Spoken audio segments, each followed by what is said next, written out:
عن علي رضي الله تعالى عنه قال قال رسول الله صلى الله عليه وسلم إذا كانت ليلة النصف من شعبان فقوموا ليلها وصوموا يومها فإن الله تعالى ينزل فيها لغروب الشمس إلى السماء الدنيا فيقول ألا من مستغفر فأغفر له ألا مسترزق فأرزق ألا مبتلا فأعافي ألا كذا حتى يطلع الفجر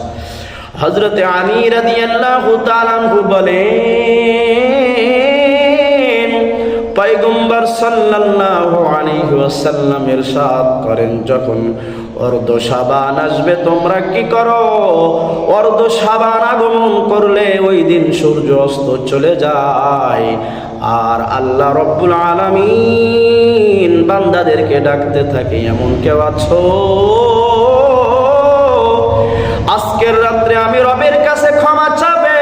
আমি আল্লাহ রব্বুল আলামিন তাদের গুনাহ খাতা মাফ করে দিব।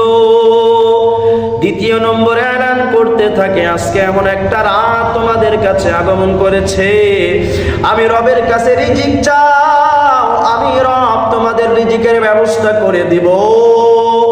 আজকে এমন একটি রাত তোমাদের কাছে আগমন করেছে,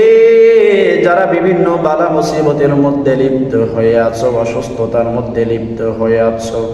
আমি রবের কাছে চাও বালা মুসিবত দূর করে দিব, অসুস্থতা থেকে সুস্থতা দান করব। যাদের ছেলে সন্তান হচ্ছে না, আমার কাছে সন্তান চাও, আমি রব্বে কারীম তোমাদের সন্তানের ব্যবস্থা করে দিব।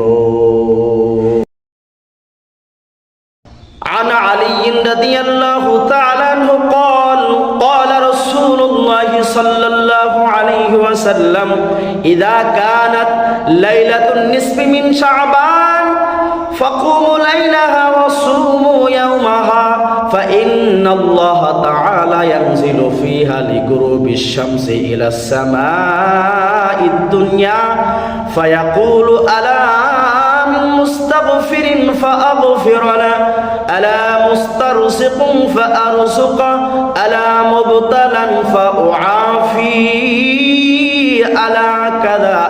كذا حتى يطلع الفجر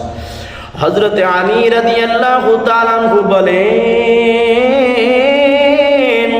পয়গম্বর সাল্লাল্লাহু আলাইহি ওয়াসাল্লাম ইরশাদ করেন, যখন অর্ধ শাবান আসবে তোমরা কি করো?